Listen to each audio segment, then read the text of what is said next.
O livro de Êxodo é o segundo livro da Bíblia. Ele dá seguimento ao enredo do livro anterior, Gênesis, que termina com o neto de Abraão, Jacó, levando sua numerosa família de 70 pessoas para o Egito. O 11º filho de Jacó, José, tinha se tornado vice-comandante do Egito. Ele salvou toda a sua família durante um período de fome. Faraó, o rei do Egito, ofereceu à família que fossem viver lá como um refúgio seguro. Por fim, Jacó morre no Egito, e assim como José e todos os seus irmãos. Cerca de 400 anos se passam e a história do Êxodo começa. O nome se refere ao evento que acontece na primeira metade do livro, o Êxodo de Israel do Egito. O livro tem uma segunda metade, que acontece no pé do Monte Sinai. Nesse vídeo vamos nos concentrar somente na primeira metade, quando séculos se passaram e Israel prosperou e se multiplicou e encheu a terra. Esse versículo é um eco deliberado da bênção que Deus deu a toda a humanidade no Jardim do Éden.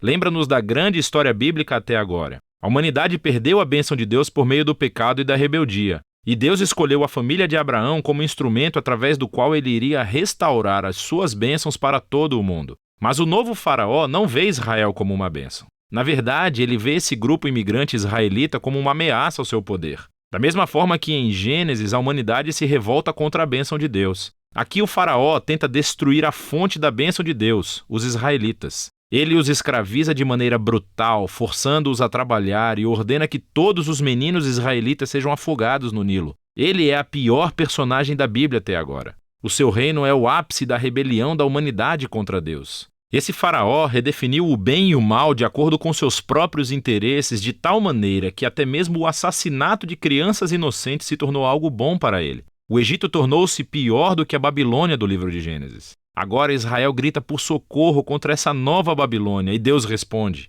Primeiro, Deus vira o mal do faraó de cabeça para baixo quando uma mãe israelita joga o seu filho no Nilo, mas dentro de um cesto. Ele flutua com segurança até a família do próprio faraó. Ele é chamado de Moisés e ele cresce para tornar-se o homem que Deus usará para derrotar o mal do faraó. Na famosa história da sarça ardente, Deus aparece diante de Moisés e pede-lhe que vá até o faraó e ordene que libere os israelitas. Deus diz que sabe que o faraó vai resistir e por isso ele trará o seu julgamento sobre o Egito em forma de pragas. Deus também diz que ele vai endurecer o coração do faraó. E assim chegamos à próxima parte da história, o confronto entre Deus e faraó. O que significa quando Deus diz que vai endurecer o coração do faraó? É muito importante ler esse trecho da história atentamente e em sequência. No primeiro encontro de Moisés com Faraó, sabemos somente que o coração do Faraó endureceu. Não há nenhuma indicação de que Deus fez alguma coisa. Em resposta, Deus envia a primeira das 5 pragas, cada uma confrontando o Faraó e um dos seus deuses egípcios.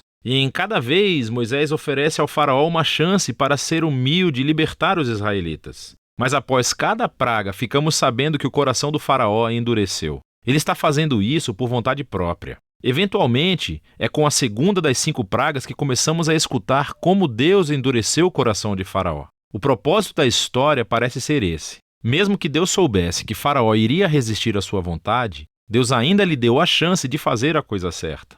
No fim, a maldade do Faraó chega a um ponto sem volta. O que quero dizer é que até os seus próprios conselheiros achavam que ele tinha enlouquecido. E é nesse ponto que Deus assume o comando e usa a maldade do faraó para o seu próprio objetivo de redenção. Deus atrai o faraó para a sua própria destruição enquanto salva o seu povo, que é o que acontece em seguida. Com a praga final, é a noite da Páscoa. Deus vira o jogo sobre o faraó. Assim como ele matou os filhos dos israelitas, Deus matará os primogênitos do Egito com uma praga final. Ao contrário do faraó, Deus fornece uma forma de escape por meio do sangue do cordeiro. Aqui, a história para. E vemos em detalhes o ritual israelita anual da Páscoa. Na noite anterior à fuga de Israel do Egito, eles sacrificaram um cordeiro imaculado e usaram seu sangue para pintar os batentes das portas de suas casas. Quando a praga divina chegou ao Egito, as casas cobertas com o sangue do cordeiro foram puladas e o filho foi poupado. Desde então, todos os israelitas reencenam aquela noite para lembrar e celebrar a justiça e misericórdia de Deus. Mas o faraó, por conta do seu orgulho e rebeldia,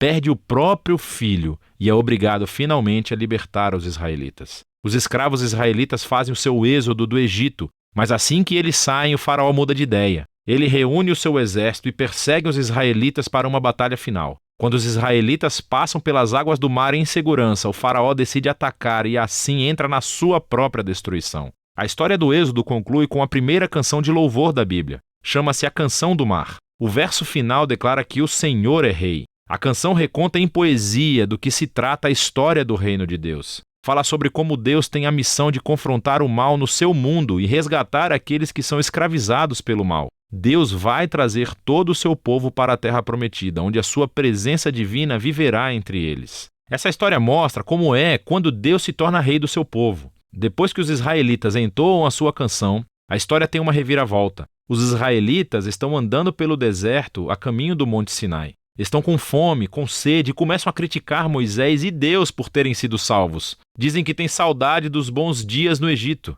É uma loucura! Deus graciosamente fornece comida e água para Israel no deserto, mas essas histórias são sombrias. Começamos a pensar, será que o coração de Israel é tão duro quanto o de Faraó? Vamos ver. Por enquanto, essa é a primeira metade do livro de Êxodo.